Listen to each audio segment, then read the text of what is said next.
Hey guys, I am Clint. I write comic books and I've got this YouTube channel, do all sorts of fun stuff like that. We're going to talk about Mark Waid versus memes. This one meme in particular, which I actually think is a fantastic meme. It was started by just some guy, and I know he's made a couple videos on it, and so it's worth checking out his channel for sure. A little background on Mark Waid. If you don't know, right now he's embroiled in a lawsuit with Richard Meyer, also known as your boy Zach, also known as Diversity in Comics, also known as Comics Matter with your boy Zach. And Mark Waid has actually been really silent online because of the lawsuit, I presume. Like, generally speaking, it would be a good idea not to be saying much, especially regarding the lawsuit and some of the activities that resulted in the lawsuit. But this one was just too much. So it does get me wondering how much of this is about sales and drawing attention and how much of it is about the greater good. This question comes up so often, and the more I see stuff like this happen, I don't know, maybe I'm getting cynical. Being on the internet more and more is wearing me out. But part of me thinks that this is to get more attention for his book. So let's dig in first to what he was saying about this meme. Hey, do me a favor and circulate some sick borderline white supremacist nuts or circulating fake artwork from a comic I'm writing with Kwanzaa Osajefa Ignited to use as evidence that we're using our book as a pro-violence propaganda tool. We're proud of Ignited. It's about newly empowered school shooting victims who are pushing back against gun violence in all of its forms, and I encourage you to check it out. I guarantee it's different from anything else on the stands. This, however, the fake claim that our protagonists all identify as Antifa extremists, is a lame and pathetic death rattle act from what I suspect is the wheezing, fading Comicsgate movement. Ordinarily, I wouldn't give such a clownish act any oxygen, but this re-lettered fake, defacing some beautiful art by Phil Briones, looks authentic enough to fool folks who haven't actually read the story. It's not fair to try to smear my collaborators on the series. That's my concern. Thanks for spreading the truth. Wow, this one is loaded with so much nonsense. It's kind of hard to deal with. It's like a wall of nonsense and a wall of text. Okay, first thing here, just some guy is the first one to do this, and it was so genius that he did it. This is the essence of a great meme, that everybody else is able to take it and put in their own words and context, and it really is funny.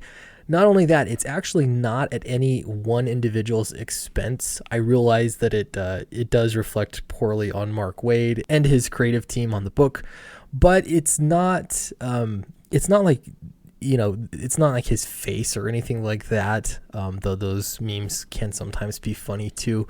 This is genuinely a meme that can and probably now after this will live on for a very long time because it can actually mutate over time and stay relevant.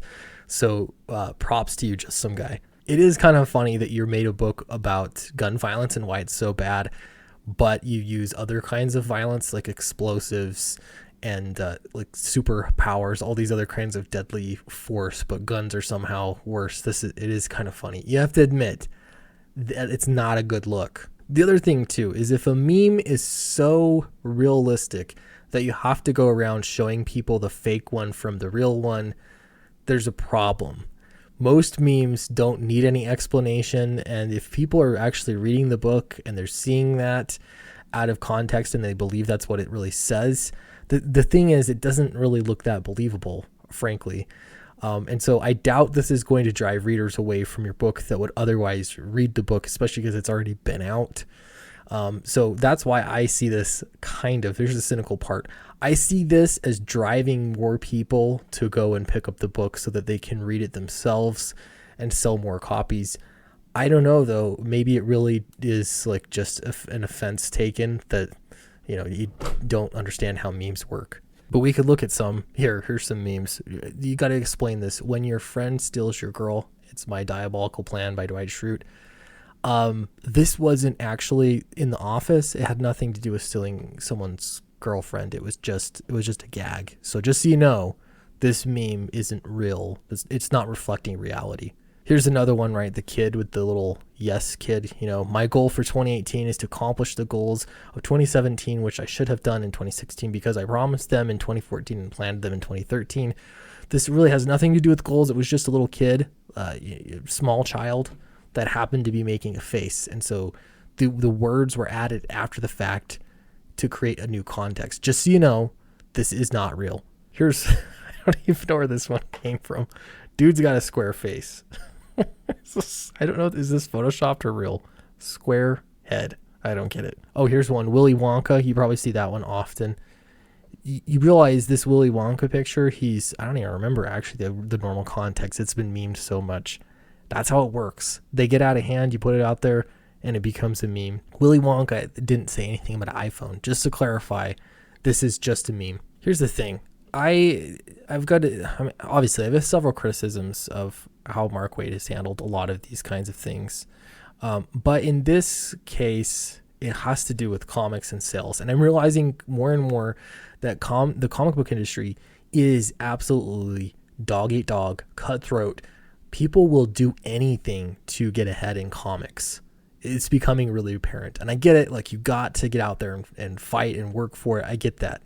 But at the same time, you can sometimes drop to lows that just don't make a lot of sense. And maybe it's because you have this giant bloated publishing plan to try and make some money, or is it really to try and get your message out there? Here's the disconnect. If the goal was to get a message out there and it was really political, if that was your goal and it was this big, greater good thing, you could just go do something that was more effective than make comics. It seems like a big waste of money and time and effort and talent and all that kind of stuff in order just to work for this greater good. So if that's really the point of this publishing company, Humanoids, I don't know. I just have to question, why isn't profit the motive? And if profit is the motive, then why go to these great lengths to try and demonstrate or pander to these weird social justice politics, and then go through these kinds of stunts to try and make get some attention and make some money from it? This is why, to me, profit, if you're doing business, you got to be profit oriented. No, you don't want to be a terrible person. But at the end of the day, if you are motivated by profit and I am motivated by profit, at least we understand each other to some degree. If you're motivated by something else, which is possibly your political ideology, any other thing like that, that's where it actually starts to scare me, because your motivations change and then it suddenly becomes about something else, just like that great meme. If you liked this video, I know there are a lot of people that watch my videos but haven't subscribed yet. It really, really helps me out if you do subscribe, and that way it keeps you in the know when new videos are coming out. So please do subscribe and leave a like and comment. Just let me know what you think about the memes, and I'd be interested to actually see this same meme turn into more memes, because that's what the best memes are all about. If you haven't backed Downcast yet, this is my comic book. We passed 29,000. Thank you, everybody. That's so great. With 844 backers, it's nice to see people trickling in. We can absolutely get to 30,000. If you're interested in this, check it out. The link's in the description below, and I will see you next time.